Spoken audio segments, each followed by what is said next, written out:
Hello everyone and welcome back to my channel. If you're new here then hi, my name is Miss Paris and I'm a newly qualified primary school teacher here in the UK. As I am filming this, it is October 31st, it is Halloween, and so I know that half term is coming to a close, very sad, and we will see what news Boris Johnson delivers to us at 4 to 5 p.m. today.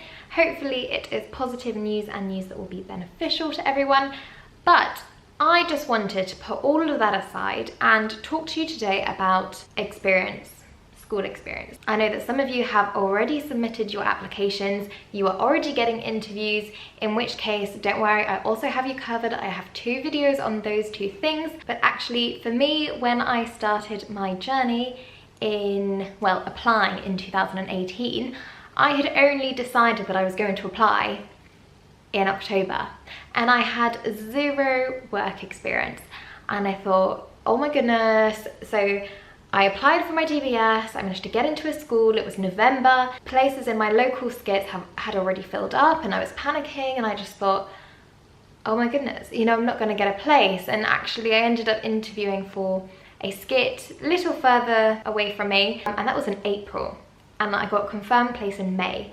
So if you're here thinking, is it too late to apply? Is it too late to get work experience? My answer is no, it's not too late. Of course, this video is going to be COVID dependent, so please don't comment that down below saying that's not possible right now, because even if people see this in future years' time, they will have a nice kind of overview of things you could do to get some work experience to put in your PGCE application.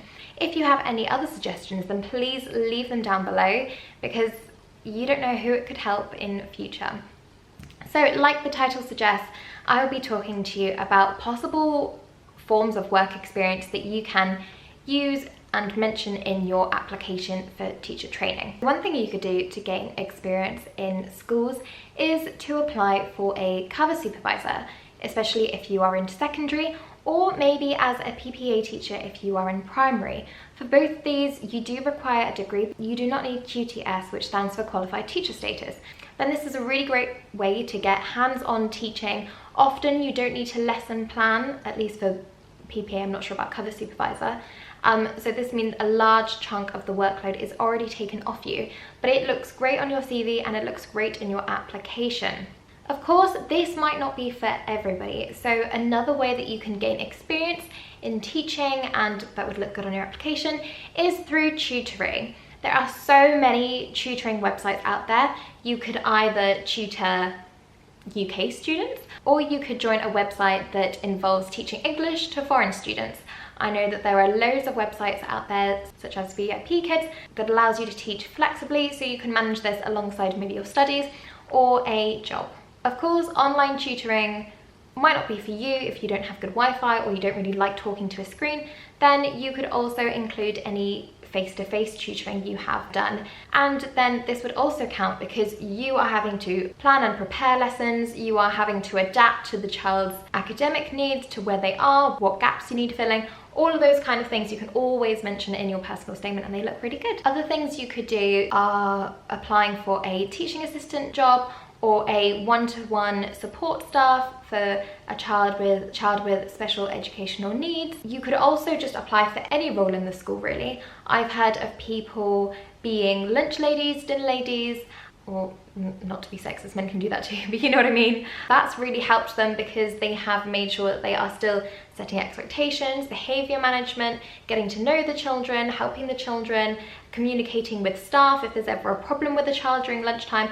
All of those kind of things help as well, because you can talk about communication, getting to know what is required and what is expected in a school environment, that kind of thing. Some voluntary positions that you could do, or maybe they're paid, I'm not quite sure, is things like brownies or scouts, rainbow guides, there's probably some other ones, or coaching of any sport. I know somebody who had no in-school experience, but they had been coaching football for several years, and this was enough to get them an interview, and they managed to get on to a teacher training course. If you have done coaching, explain that, explain the skills that you have learnt from it, explain why that has kind of not necessarily ignited, but that has made you really keen to be a teacher. What skills that you learnt there can you use and implement in the classroom. Another thing you can do is just generally volunteer in a school.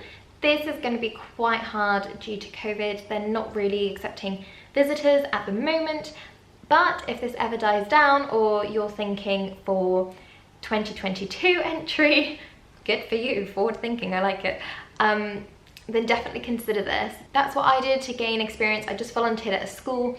I would go in, I would sit with some children and help them with their work, or I would do one-to-one reading. Sometimes I led a small group of children in a phonics intervention, reading intervention, maths intervention, that kind of thing, and that really helped. So volunteering in a school is just a good one, even if it's for 2 hours a week or if it's for a whole day. I know that everyone, especially career changers, they might already have a full-time job. It's really difficult, but just try and find something that involves children that could give you skills that could be used in the classroom. Another idea is to do some charity work.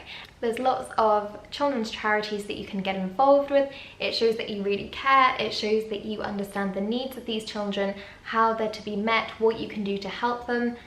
That looks really good too. And actually that's quite unique. I can imagine that being a talking point in an interview, or a great way to show your passion towards that particular area or that charity, for instance. My last tip, and this was actually one from Becky, so thank you, Becky, is the website schoolexperience.education.gov.uk. I will link it down below, but let's have a look at it because I think it's a really good website. So as you can see on the website, it says Get School Experience.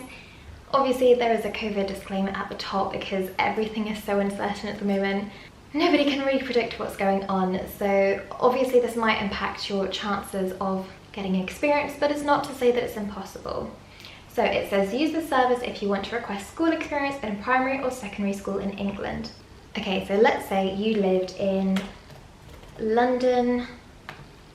Okay, so you have the option here. You have early years, primary, secondary, 16 to 18. You've also got distance and by name you can sort by. You've got subjects for secondary, and then obviously you can view the school details, the ones that they have available.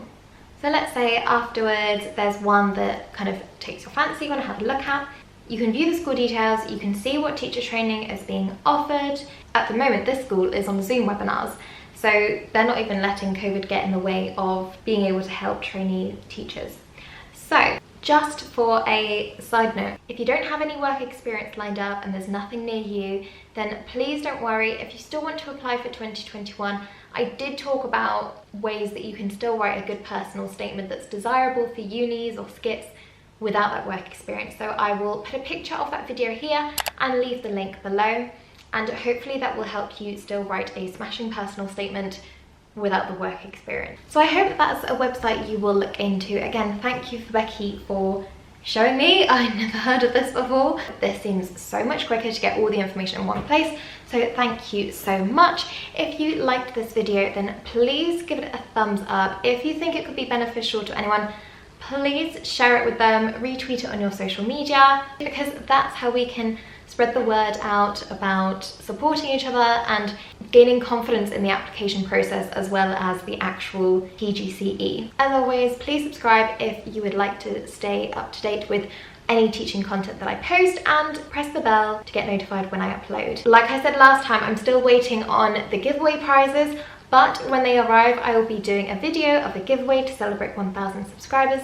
So make sure you stick around for that, and I will see you soon. If you are applying, good luck, and if you are starting a placement or having an interview soon, best of luck, you can do it, and enjoy. See you later, bye!